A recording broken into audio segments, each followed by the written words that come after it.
Building a better marketing system, owned and custom audiences. I'm Bruce May, the founder of Bizperity and your instructor for this series. This course, Digital Media Strategies, includes 4 micro courses, 4 main digital marketing processes, owned audiences, tactical considerations, and 15 basic campaigns. This micro course, Owned and Custom Audiences, includes 5 micro lessons shown on the right: audience strategies, niche audiences, Facebook audiences, content creation, and digital media strategy basics.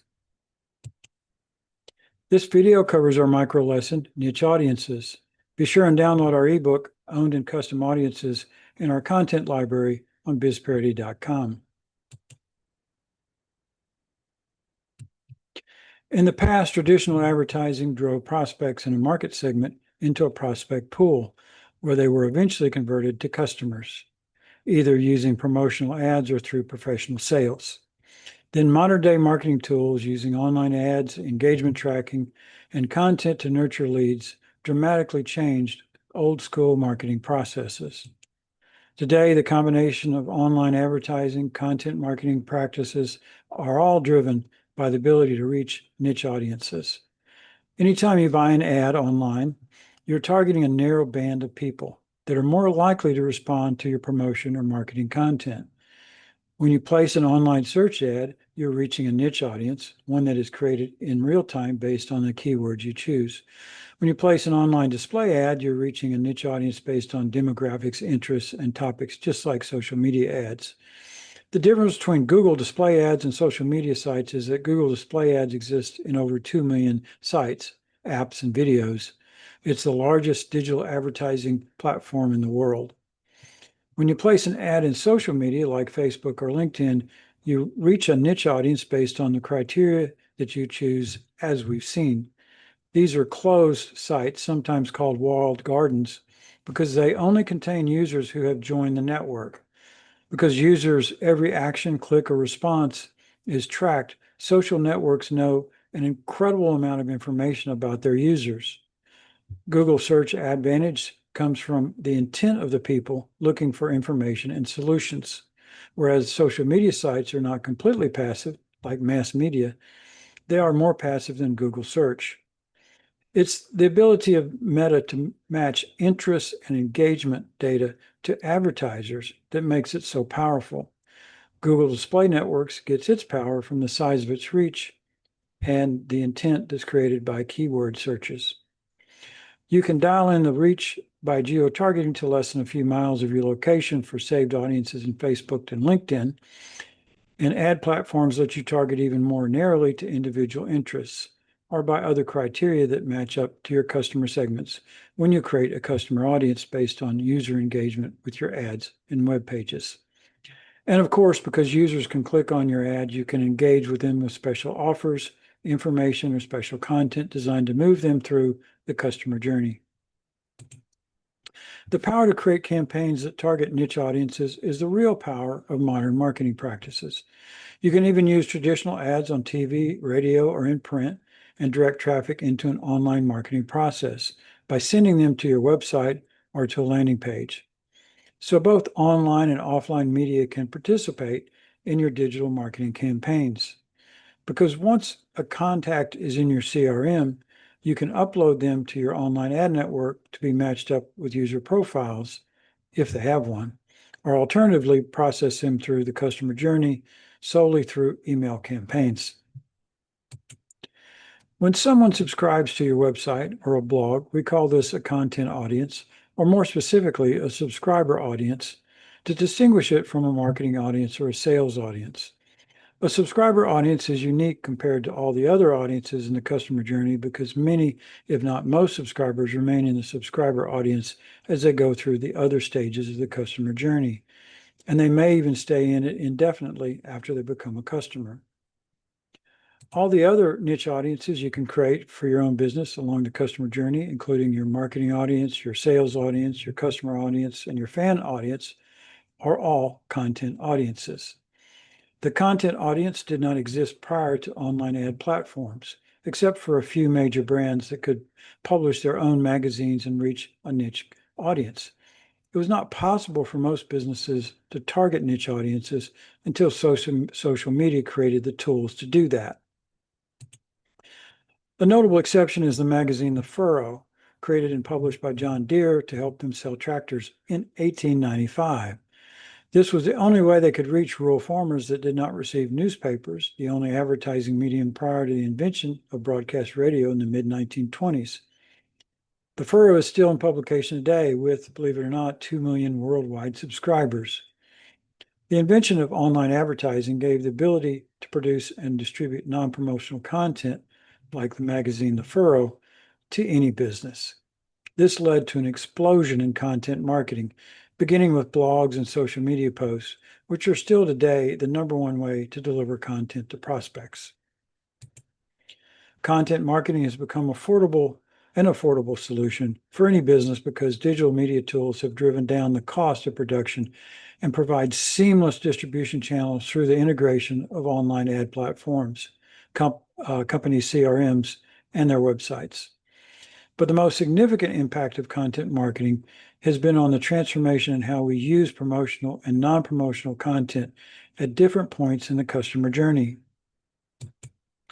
All your conversions create unique segments within the larger group of owned audience members in your CRM and in custom audiences or matched audiences in social media platforms. That's why I find it helpful to think of all your key conversions as creating separate audiences. While you may think in terms of converting a single user at a time, your ad content and non-promotional content must be designed for the entire audience at each stage of the customer journey. Each of these audiences contains all your customer segments, which overlay each of these separate audiences at each stage of the customer journey. In this graphic, there are 4 customer segments represented by a vertical bar of a different color. So the blue bar on the far left is the same customer segment in each of the audiences shown for each conversion stage in the customer journey. You can create a customer segment just by giving it a name and saving it in your CRM, even if it has no users. Or you can search for users who already have a tag to create a new customer segment. It's a good practice to set up all your customer segments immediately when you first open your business, even if some don't have any users. As we saw in our video lesson on defining customer segments, these groups vary widely from one business model to the next. You can add a new prospect or customer into a customer segment by tagging them when they submit a landing page, or by using a lead generation form, which does not require a landing page. The tag will stay attached to your prospect or customer until it's removed, all the way through the customer journey. In your CRM, you can select an audience segment based on tags. These can be used to create customer segments or other kinds of segments for specialized campaigns. By groups, often used to group audience members by interests, which may be aligned with a customer segment. You can't capture the interest directly from Facebook or LinkedIn, but you can identify an interest using a form on a landing page. So that's another way to do that.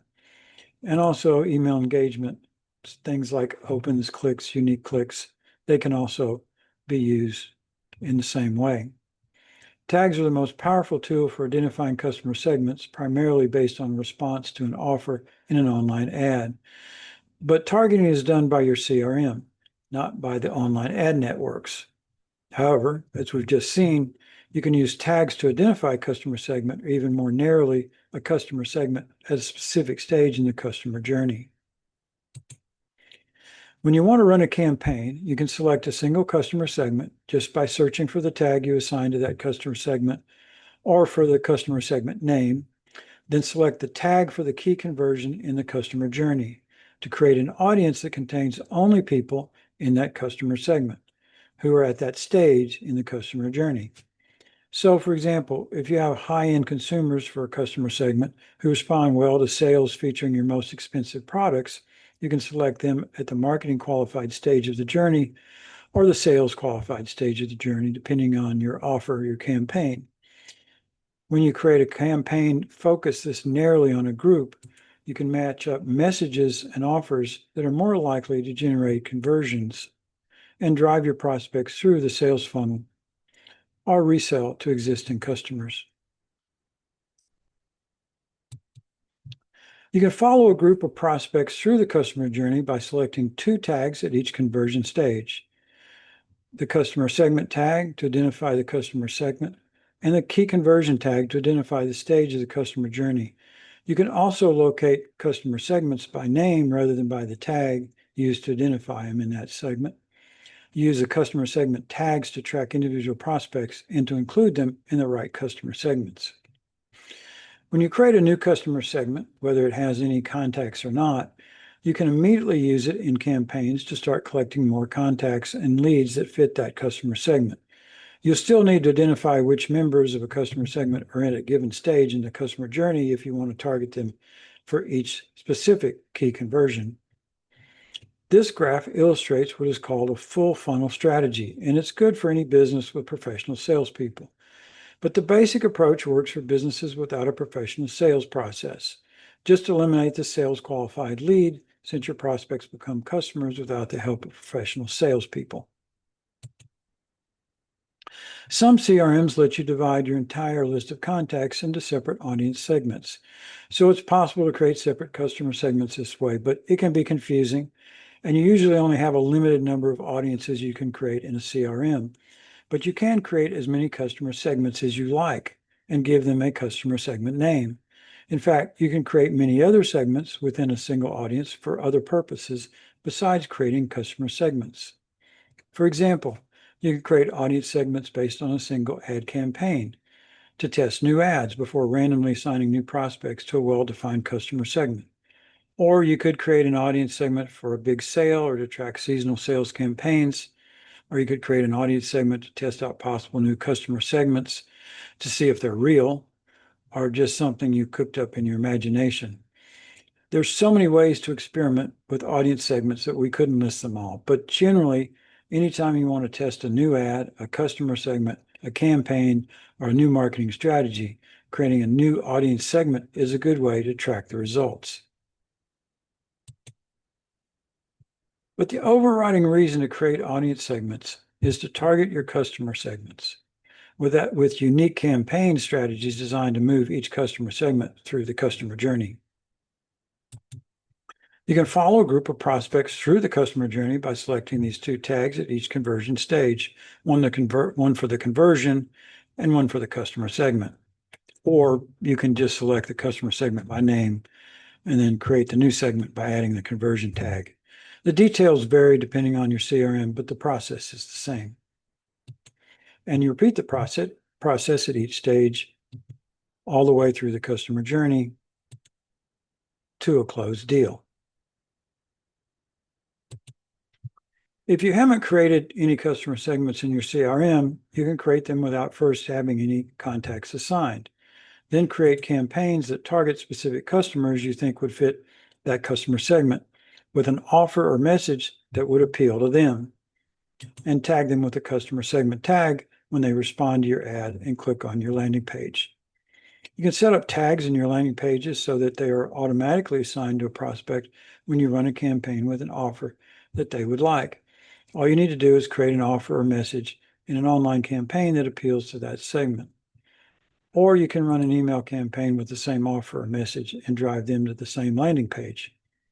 Email campaigns are a good way to sort through your contacts in your customer segments if they're not already assigned to a customer segment. Sometimes a contact can be in multiple customer segments, and that's fine if it makes sense. As for example, you have a customer segment based on a product category, and some of your customers are buying from multiple product categories. This is a good practice whenever you have prospects or customers in your CRM and you're not sure what customer segment they are in, or anytime you're building additional audience with campaigns that bring in new prospects from an online audience. This is just good housekeeping because you can't run campaigns designed for customer segments if you don't have your audience properly tagged with the right customer segment to begin with. This is more of a problem for business models selling to a sales funnel with a sales staff than it is for business models without professional sales. When working with customer segments, it's good practice to upload them to social media sites in a single group and create campaigns to target that segment. This allows you to grow your customer segments in social media. Meta Advantage Plus Audience can help you grow a customer audience by expanding it with additional people who share similar traits and behaviors to improve campaign performance. If Advantage Plus can optimize outcomes, it adds those people to your audience. This is only possible because AI, it's really one of the best ways to grow a customer segment for any customer audience you create in Facebook. LinkedIn has a similar feature called audience expansion, which you can use to expand audiences in a similar way in LinkedIn. Managing campaigns based on your customer segments and stages in the customer journey gives you granular control over each customer segment throughout the customer journey. Simply by adding a tag in a landing page or triggering a click in an email will automatically move that prospect to the next stage in the customer journey. If you have multiple conversion tags on an individual prospect, and you would if you tag them at each stage in the customer journey, they would be included in every campaign you run for each stage of the customer journey, including the stages they've already passed through. Obviously, you don't want a sales qualified lead to be also a marketing qualified campaign. That would push a prospect backward in the customer journey. Here's an easy way to handle this in MailChimp. You can create an automation that removes previous tags and adds a new tag whenever a prospect is assigned a new tag. As we've seen, new tags are added in specific campaigns when a user fills out a form on a landing page or clicks on a link in an email campaign. The new automation is triggered for every contact in your CRM when the new tag is added. The new tag is the trigger for this automation. You can set this up in MailChimp using their customer journey builder. Other CRMs have different ways of creating this type of automation, but they all allow you to do this. It's an essential best practice in managing your audiences inside a CRM. Once you set up this automation, it will continuously work in the background, keeping all your prospects properly tagged throughout the customer journey. It does not delete tags unless you list them for deletion in the automation. For example, customer segment tags would remain assigned to individual prospects. In fact, customer segment tags can be added as part of the same automation. Also, you can leave whatever tags you want to keep. For example, if you want all your contacts in your audiences to keep their subscriber tags so they can continue receiving newsletters or other information, then just don't delete it when you set up an automation in the customer journey builder that removes other tags. Just to be clear about how this works, you're not creating a new audience segment in your CRM for every combination of customer segment and key conversion. You're just adding a single tag per individual in each customer segment. So when you want to target a specific customer segment for a specific conversion, all you have to do is select the right customer segment in your CRM, then filter it for the conversion tag. Simple. That means you don't have to create multiple audience segments in your CRM for every combination shown here. In this case, that would be 6 times 4 or 24 audience segments. In this example, we only have 4 customer segments, not 24 audience segments. So when you want to target a specific customer segment at a specific stage in the customer journey, you can select one customer segment by name, then filter it using the tag for the conversion you want to target. This cleanup process ensures that when you want to target a specific audience in the customer journey, you know you'll be reaching people that are only in that specific audience. As for example, you want to target only your sales qualified audience within a specific customer segment. Then just upload this segment to your ad platform and you can run your campaign only on prospects who are at that stage in the customer journey and in that specific customer segment. You can do this for a campaign in an online ad platform. You can also do the same thing in an email campaign with your owned audience in your CRM.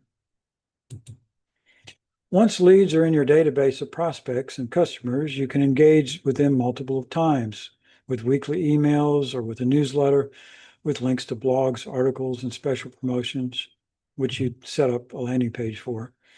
Email campaigns are one of the most powerful marketing campaign techniques there is when done correctly, and it's free. No pay-per-click fees. If you're tagging in your landing page, new members will automatically be included in future email campaigns and also in custom audiences that you upload for Facebook or LinkedIn. That completes this micro lesson, Niche Audiences. Be sure and download our ebook, Owned and Custom Audiences, in our content library on bizperity.com. Next time, we'll cover Facebook audiences. See you next time on Building a Better Marketing System. Thanks for joining us.